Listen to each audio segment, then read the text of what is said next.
একদিন তোর পাহাড়ে রওনা, পথের মধ্যে দেখে পাথর কান্নাকাটি করতেছে। হযরতে মুসা পয়গম্বর চতুর্দিকে তাকায়, পাথর কান্দে কিন্তু কান্নার আওয়াজ হয়। চতুর্দিকে তাকিয়ে দেখে মানুষের মতো কান্দে, কিন্তু মানুষ দেখতে পায় না। বলে কে কান্দে, কে কান্দে? ডাকি তাকিয়ে দেখে হযরতে মুসা পয়গম্বর। একটা তুমি কেন কান্দো? আল্লাহ পাক রব্বুল আলামিন পাথরের জবানটা খুলে দেয়। পাথর ডাক দিয়ে বলে, মুসা পয়গম্বর, ও মুসা পয়গম্বর, আল্লাহ পাক রব্বুল আলামিন কুরআনুল কারীমে বলেছেন, ওয়াকুদুহান নাস ওয়াল হিজারা, আমি পাথরকে জাহান্নামের মধ্যে ফেলবেন এবং মানুষ এবং পাথর হইবে জাহান্নামের ইন্ধন। এই জাহান্নামের আগুনের ভয়ে আমি পাথর কান্দি। সঙ্গে সঙ্গে আল্লাহ পাক রব্বুল আলামিন ডাক দেওয়া মুসা পয়গম্বর, যাও পাথরকে বলে দাও, পাথরের কান্না আমি মঞ্জুর করলাম, পাথরকে আমি মাফ করে দিলাম। বলেন সুবহানাল্লাহ। হযরতে মুসা ডাকতে বলে, পাথরে তোর কপাল লাগছে রে, আল্লাহ পাক রব্বুল আলামিন তোর কান্না মঞ্জুর করেছে, তোকে আল্লাহ পাক রব্বুল আলামিন মাফ করে দিয়েছে। সুবহানাল্লাহ। এবার মুসা পয়গম্বর চলে গেলেন। আবার পরের দিনে পথ দিয়ে যায়, আবার দেখে পাথর কান্দে, আবার দেখে পাথর কান্দে। এবার হযরতে মুসা পয়গম্বর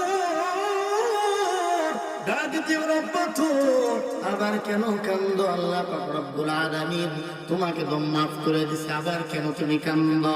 পাথর যখন খুলে যায়, পাথর ডাক দিয়ে বলে, মুসা পয়গম্বর, আমি বুঝেছি আল্লাহর দরবারে কান্নাটা মনে হয় বেশি প্রিয়। আল্লাহ তাআলা যখন আমাকে মাফ করে দিয়েছে, আমি বুঝতে পেরেছি আল্লাহর দরবারে কান্নাটা অতি প্রিয়। এতদিন কেঁদেছি জাহান্নামের আগুনের ভয়ে, আজ পর্যন্ত, আজ থেকে কিয়ামত পর্যন্ত কাঁদবো আমি আল্লাহকে খুশি করার জন্য।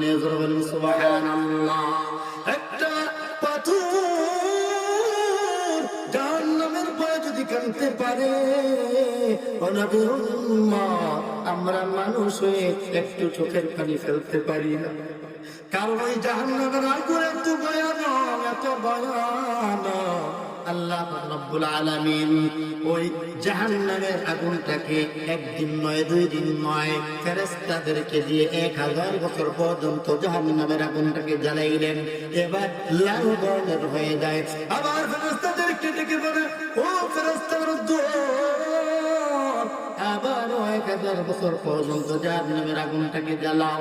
আবারও 1000 বছর পর্যন্ত এই জাহান্নামের আগুনটাকে জ্বালাইলেন। জ্বালানোর পর এবার জাহান্নামের আগুনটা সাদা বর্ণের রূপ ধারণ করে। আল্লাহ পাক রব্বুল আলামিন আবারও ডাক দিয়ে বলো, ফেরেশতারা আবার 1000 বছর পর্যন্ত আবার এই জাহান্নামের আগুনটাকে জ্বালাও। এবার জ্বালানোর পর আরো 1000 বছর পর্যন্ত এই জাহান্নামের আগুনটা অন্ধকার, অর্থাৎ জুলুমাত অর্থ অন্ধকার হয়ে যায়, অন্ধকারে পরিণত হয়ে যায়। এবার আল্লাহ পাক রব্বুল আলামিন বলো, ফেরেশতারা যাও যাও যাও, এই আগুনটা নিয়ে ওই জাহান্নামের মধ্যে দিয়ে আসো। আল্লাহ পাক রব্বুল আলামিনকে ফেরেশতারা ডাক দিয়ে বলে, এত কঠিন আগুন কাদের জন্য আপনি তৈরি করলেন? আল্লাহ পাক রব্বুল আলামিন বলে, যারা দুনিয়াতে বনি আদমরা নামাজ পড়বে না, কোরআন পড়বে না, যারা বেনামাজি হয়ে যারা দুনিয়া থেকে আসবে, তাদের জন্য এই কঠিন জাহান্নামের আগুনকে তৈরি করছি। জাহান্নামের আগুন মাবুদ সইতে পারবো না,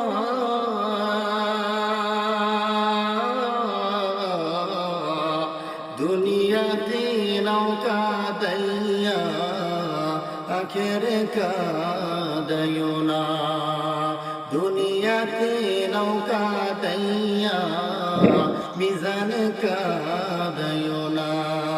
জাহান্নামের আগুন মাবুদ সইতে পারবো না,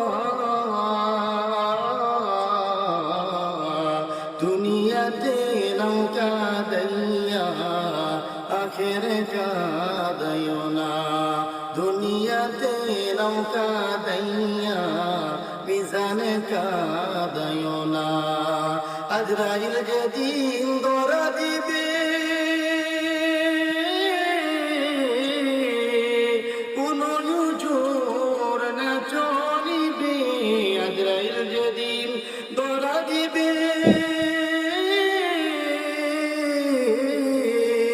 কোনো জোর না চলিবে, প্রাণ পাখি ওরে যাবে রাখতে পারবে না।